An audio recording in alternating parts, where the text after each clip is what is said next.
우리가 바디 프로필이라는 주제로 2022년 하이청년부 수련회가 진행되고 있습니다. 첫 번째 주제는 몸을 움직여라 라는 거였고, 두 번째 주제는 시간을 인정하라 라는 주제였습니다.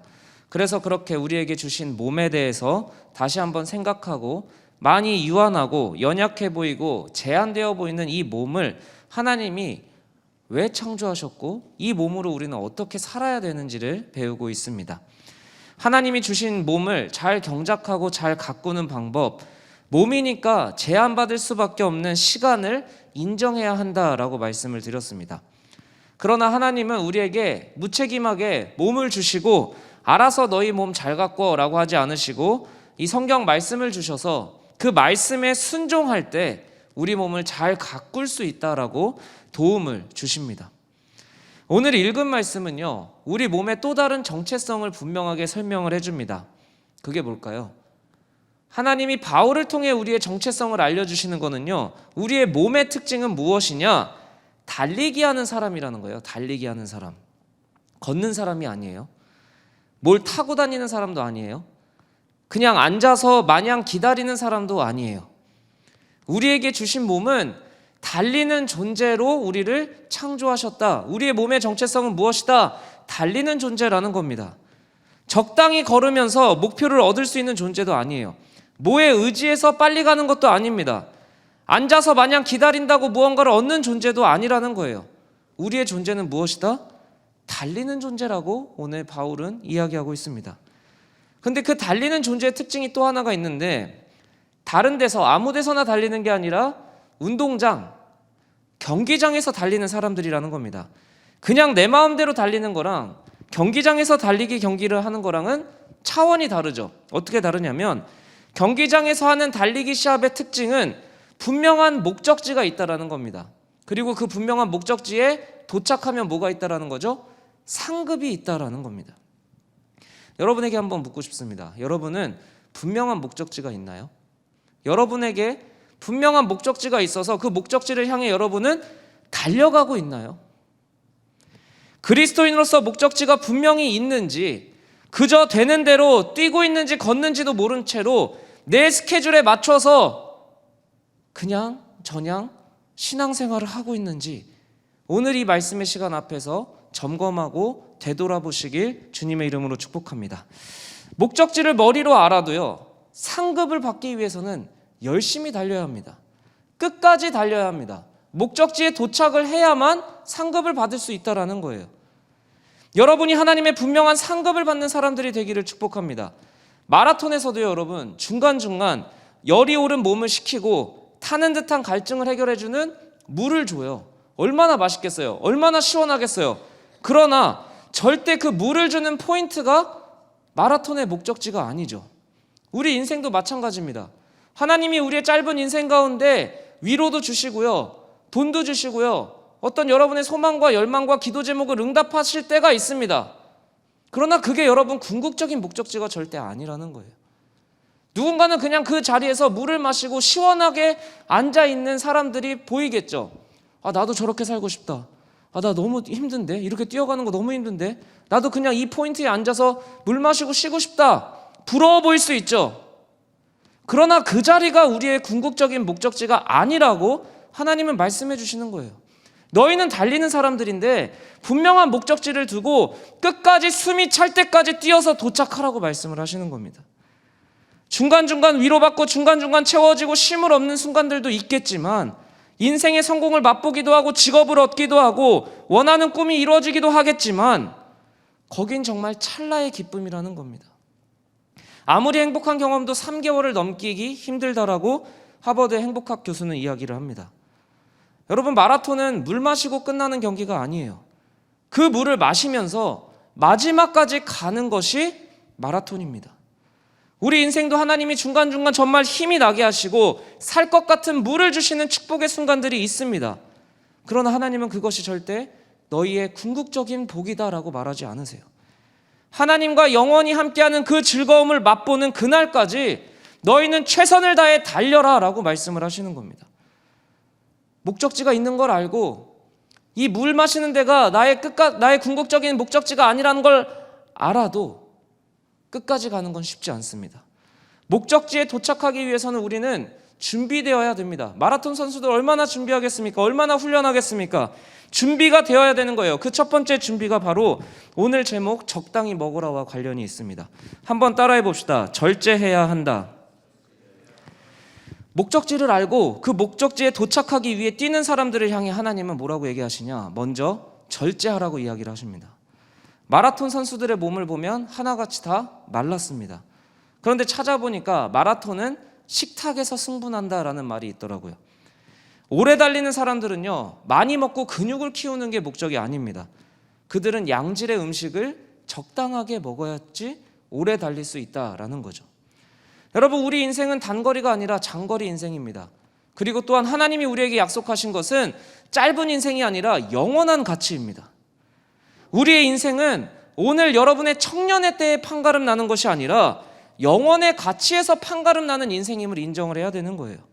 아무거나 먹고 싶은 것을 많이 먹는 게 아니라 절제해야 마지막까지 달릴 수 있다라고 말씀을 하십니다. 하나님이 알려주시는 도착지까지 가는 방법, 마지막까지 달리는 방법은 다른 것이 아니라 절제해야 한다라고 말씀을 하시는 거죠.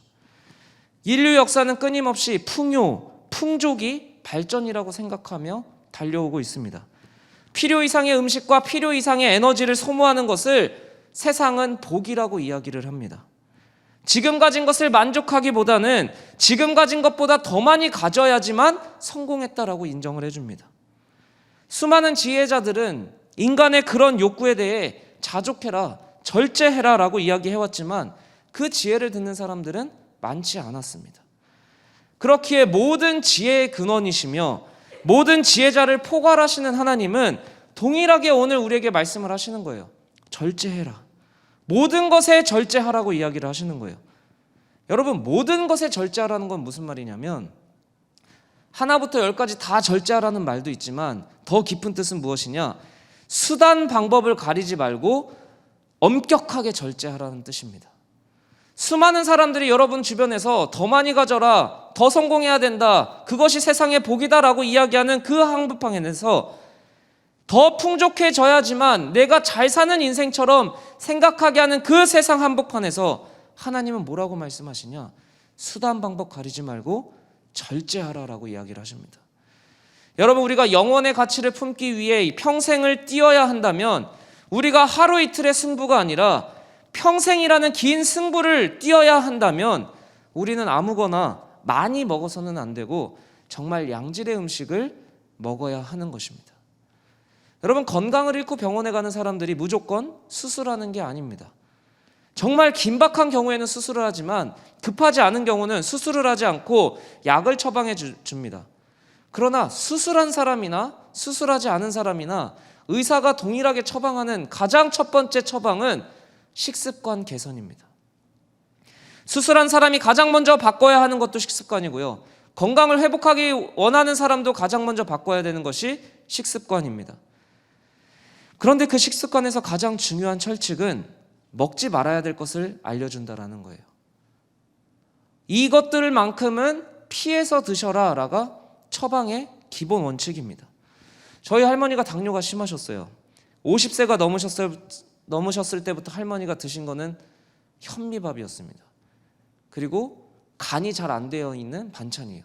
그래서 명절 때 온 가족이 모여서 뭐 갈비찜에 막 자극적이고 기름에 튀기고 이런 음식 먹을 때 할머니는 혼자 오롯이 현미밥과 저염김치와 정말 그런 나물들만 드시고 계신 거예요. 그리고 후식은 무조건 토마토. 30년을 현미와 토마토로 사셨어요. 그리고 눈이 보이지 않으셔서 항상 라디오를 틀어놓으시고 찬양을 들으시고 기도를 하시던 분이었습니다. 그런 분이 어느새 지금 90이 넘으셔서도 살아계신데 지금은 당뇨가 심하지 않으십니다. 할머니는 아셨어요. 하나님이 나에게 주신 몸이 여러 가지로 연약하고 눈도 보이지 않고 당뇨도 있지만 그럼에도 내가 자녀들을 위해서 기도해 주기 위해 내 한 몸을 하나님 앞에서 건강하게 살기 위해서 철저하게 절제하는 삶을 몸소 보여주셨어요. 30년이 넘도록 철저하게 절제하는 삶을 보여주셨던 거예요. 하나님은 여러분 우리에게 연약한 몸도 주시고 건강한 몸도 주시지만 그 몸의 질서를 통해 우리 영의 질서도 똑같다라고 말씀해 주시고 너희의 몸이 건강하게 되는 방법처럼 너희의 영혼도 똑같은 방법으로 건강해질 수 있다라고 말씀을 해주십니다. 몸이 회복되기 위해 건강한 것을 먹고 먹지 말아야 할 것을 끊듯이 우리의 영혼도 건강해지기 위해서는 건강한 것을 보고 듣고 묵상하고 끊어야 할 것은 끊어야 하는 것입니다. 그것이 절제라는 거예요. 그렇게 절제해야지만 마지막까지 달릴 수 있다라는 거예요. 여러분의 삶을 돌아보면 좋겠습니다. 눈으로 여러분은 무엇을 여러분의 영혼에 담아내고 있습니까? 여러분의 귀로 무엇을 듣고 무엇을 영혼에 채워넣고 있습니까? 하나님을 믿고 싶고 하나님을 만나고 싶고 하나님을 더 알고 싶고 하나님의 능력을 경험하고 싶다라고 말은 하지만 정말 그렇게 하고 싶다면 우리가 가장 먼저 해야 될 것은 절제해야 하는 것입니다. 하나님을 만나는 일, 하나님을 더 알 수 있는 일로 여러분의 눈과 귀와 묵상을 채워 넣으라는 것입니다. 하나님을 의심하고 하나님의 능력을 폄하하는 하나님의 말씀의 가치보다 내 개인적인 욕망을 자극하는 것으로 내 눈과 귀를 채우다 보면 몸은 교회에 오지만 나의 영혼은 점점 피폐해져 가고 건강하지 못하게 된다라는 거죠. 교회 나오고 교회 나와서 봉사하는 게 여러분의 건강한 영혼을 보장하는 것이 아닙니다. 평소에 무엇을 먹고 무엇을 소비하고 사느냐가 건강한 삶과 직결되는 것이죠. 아무리 병원을 가서 약을 먹고 아무리 좋은 의사를 만나고 아무리 최고의 트레이너를 만나도 의사의 처방을, 트레이너의 처방을 듣지 않으면 건강은 회복되지 않는 것입니다. 제 주변에 또 청년들 중에 바디 프로필을 실제로 하고 찍은 사람들이 있습니다. 그들이 한 것은요, 최고의 트레이너를 만난 것 그 이상으로 개인의 엄청난 수고와 절제의 삶을 살아내더라고요. 먹고 싶은 것을 철저하게 끊어야지, 하고 싶은 것을 안 하고 그 시간에 운동을 해야지 자신이 목표한 바를 이루는 것처럼 우리의 영혼도 똑같다라는 겁니다. 하나님을 정말 만나고 싶습니까? 하나님의 능력을 정말 경험하고 싶습니까? 하나님을 정말 보고 싶습니까? 그럼 여러분의 영혼에 건강한 것을 채우고 끊어야 할 것은 끊어내야 하는 거예요. 그렇게 하나님은 영혼의 가치를 누리고 싶냐? 나와 함께 끝까지 뛰고 싶냐? 먼저 절제해라 라고 말씀을 하시는 거예요. 두 번째 방법입니다. 한번 따라해 봅시다. 몸을 쳐서 복종해라. 바울은 우리한테 절제해야 된다라고 말한 뒤에 더 강력한 어조로 이렇게 말을 합니다. 내 몸을 쳐서 내가 복종해야겠다라고 결단하고 다짐을 해요. 자기가 이렇게까지 하는 이유는 남을 살리고 내가 죽을까 봐 내 몸을 먼저 쳐서 복종하는 거라고 이야기를 하는 겁니다. 여러분들, 제가 설교를 준비하면서 이 말씀을 묵상하는데 이게 저한테 너무 강하게 오는 거예요. 왜냐? 목사로서 이 말씀이 너무 강하게 와닿은 이유는 되돌아보니까 목사의 자리는 하나님의 말씀을 전하고 선포하는 자리잖아요. 근데 이게 착각이 될 때가 있다는 거예요. 이 말씀을 전한다는 이유만으로, 이 말씀을 선포한다는 이유만으로 마치 나 스스로 이 말씀대로 살고 있다라는 착각을 하게 된다는 거예요. 이 목사라는 자리가 너무 위험하다라고 든 생각이 바로 이 지점입니다. 내가 말을 한다고 해서, 선포한다고 해서 이 삶을 사는 게 아닌데 내가 마치 나는 건강한 삶을 사는 것처럼 착각하기 쉬운 자리구나를 깨달은 겁니다. 여러분, 하나님을 만난 사람들, 하나님을 믿는 사람들, 건강한 삶을 살고 건강한 삶을 살아내고자 하는 사람들이 맞닥뜨리게 되는 가장 위험한 순간은 나는 잘 살고 있다라는 지점입니다. 내가 맞다라고 하는 생각을 남에게 이야기해 주면서 마치 나는 그런 삶을 살고 있다라는 착각을 하게 된다라는 거예요. 바울은 스스로도 알고 있었습니다. 자신이 감히 담아낼 수 없는 하나님의 고귀한 말씀을 글로 쓰고 입으로 담아내면서, 그러나 자신이 그렇게 살지 않으면 내가 남은 살릴 수 있을지언정 나는 죽겠구나를 깨달은 겁니다. 아무리 뛰어난 명이라도 자신이 남한테, 건강하지 못한 사람한테 내리는 처방전을 자기가 그대로 살아내야지 의사도 건강하겠죠. 자신이 그렇게 살지 않으면서 다른 사람한테는 좋은 조언을 하는 자리는 남은 살리는데 정작 자기는 죽을 수 있는 자리가 되기 때문에 바울은 스스로에게 이렇게 이야기하는 겁니다. 내가 내 몸을 쳐서 복종한다. 그렇게 그는 그 말을 하면서도 자신을 쳐서 복종해야 된다라고 이야기하는 겁니다. 여러분은, 그리고 저는, 우리 모두는 누군가의 마라톤 코치가 아닙니다. 우리도 마지막까지 도착해야 되는 동일한 달리기 선수라는 거예요. 우리는 편하게 먹고 마시면서 쉬면서 누군가에게만 열심히 살라고 훈련하라고 독촉하는 자리에 있는 사람들이 아니라는 거예요. 우리도 직접 뛰면서 하나님과 호흡을 맞추고 함께 목적지에 도착하기 위해 같이 뛰고 있는 사람들이라는 사실을 잊어서는 안 된다는 거예요. 바디 프로필이라는 주제로 여름 수련회를 통해 우리의 몸을, 우리의 삶을, 우리의 영을, 우리의 인생을 회복하고자 합니다.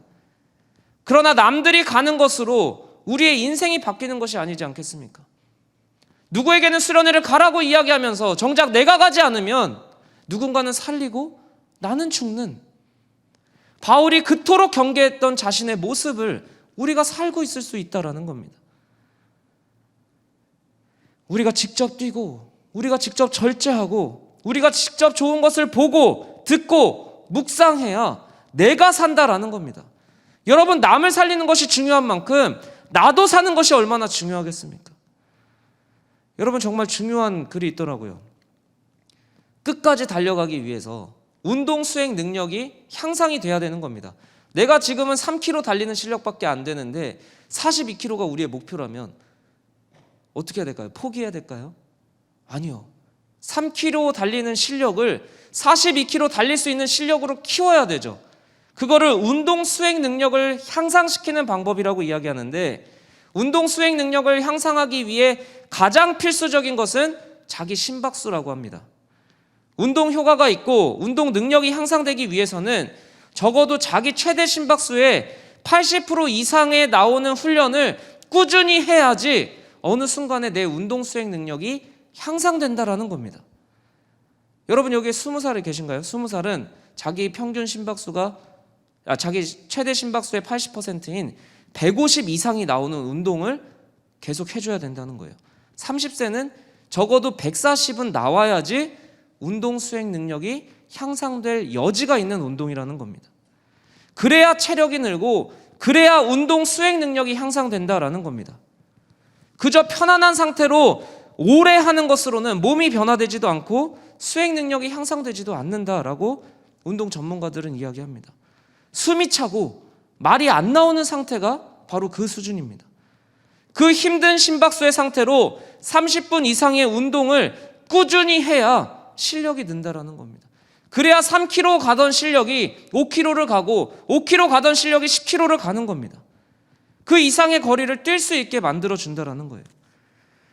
우리가 하나님을 만나고 싶다, 하나님을 알고 싶다, 보고 싶다라고 말하고 하나님의 능력을 경험하고 싶다라고 말하지만 그저 편한 상태로 내 인생이 허덕인 적이 단 한 번도 없이 교회에서 생활한 횟수가 10년이 넘고 20년이 넘어도 신앙 수행 능력은 크게 향상되지 않습니다. 하나님은 우리에게 몸을 주셨습니다. 그리고 그 몸을 통해 우리 영혼의 질서를 깨닫게 하십니다. 점검하게 하십니다. 하나님은 우리의 몸의 심박수를 올려야지 운동 수행 능력이 올라가듯이 우리의 삶의 신앙이 허덕이고 하나님을 향해 갈망해야 하듯이 그래야 우리의 신앙 수행 능력이 향상되는 것입니다. 심박수를 올리고 그 심박수를 올린 상태로 유지하는 운동을 꾸준히 할 때 우리는 알게 모르게 건강해지고 수행 능력이 향상되는 겁니다. 심박수를 올리는 것 자체가 목적이 아니라 심박수를 올리는 운동을 꾸준히 해야 하는 거예요. 종종 이런 경우가 있죠. 내가 오늘부터 운동해야겠다. 마음먹고 그날 하루 헬스장 가서 열심히 무리해서 운동을 하고 몸살이 납니다. 그리고 일주일을 쉬어요. 그 방법도 적당히 편하게 10년, 20년 하는 거랑 똑같이 건강해지거나 운동 수행 능력이 향상되지 않습니다. 여러분, 수련회가 여러분에게 그런 운동 방법이 되어서는 안 돼요. 수련회는요, 여러분에게 꾸준히 할 수 있는 마음과 훈련 방법을 알려주는 곳이지 그때 반짝해서 여러분의 신앙 수행 능력이 갑자기 성장하는 게 아니라는 거예요. 숨이 찰 때까지 운동을 해봐야 내가 평균보다 얼마나 부족한 심박수인지, 내가 얼마나 부족한 운동 수행 능력을 갖고 있는지 알게 되는 것처럼, 내가 그래야지만 무엇을 중점적으로 보완할 수 있는지, 또는 운동을 해봐야 성취감도 맛보고 목표도 세울 수 있듯이 수련회는 여러분에게 그런 기회를 부여하고 꾸준히 할 수 있는 힘을 다시 찾는 계기가 돼야 되는 거예요. 고작 2박 3일의 수련회로 여러분의 인생이 완전히 바뀌는 게 아닙니다. 그러나 여러분의 인생을 이렇게 하면 바꿀 수 있겠다라는 분명한 방향성과 목표가 생기겠죠. 그럼 여러분의 매일매일이 그 훈련으로 채워져야 여러분의 인생이 바뀌는 겁니다. 매일매일 숨이 찰 때까지 운동해야 운동 능력이 향상되듯이 하나님을 향한 열망이 불쑥불쑥 솟아오르고 하나님을 기억하고 찾고 기도하면서 힘을 얻는 그런 하루하루가 쌓여야 여러분이 10년, 20년 다녀도 변화되지 않던 그 신앙 수행 능력이 향상된다라는 거예요. 다른 것 하고 싶은 거 다 하고 내가 급한 거, 내가 바쁜 것 다 하고 남는 시간 됐을 때 하나님한테 해야지. 그런 여유 찾고 내 심박수가 차는 게 너무 힘들고 숨이 헐떡이고 너무 괴로우니까 그거를 아예 안 하고 편하게 할 수 있는 방법으로 여러분의 신앙 수행 능력이 절대 향상되지 않는다라는 거예요. 하나님을 뒷전으로 밀치면서 어떻게 신앙 수행 능력이 향상되겠습니까? 내 몸을 그대로 편하게 두면서 어떻게 내가 운동할 수 있는 몸, 내가 어떻게 3km 뛰는 몸이 갑자기 10km 뛰는 몸이 변화되겠습니까? 남는 시간 여유 있게 하는 게 아니라 숨이 헐떡이더라도 내가 하나님을 만나고 싶다는 열망을 내 인생으로 표현할 때 그때 나는 그저 바쁘게만 살았던 인생이 하나님 앞에서 질서 잡히는 것을 경험하게 되는 거고, 무엇이 중요한지 몰라서 이것저것 다 바쁘게 해보던 인생이 인생의 우선순위를 잡는 지혜가 생기는 거고, 그것이 여러분에게 신앙 수행 능력이 향상된다라고 하나님은 말씀을 하시는 겁니다.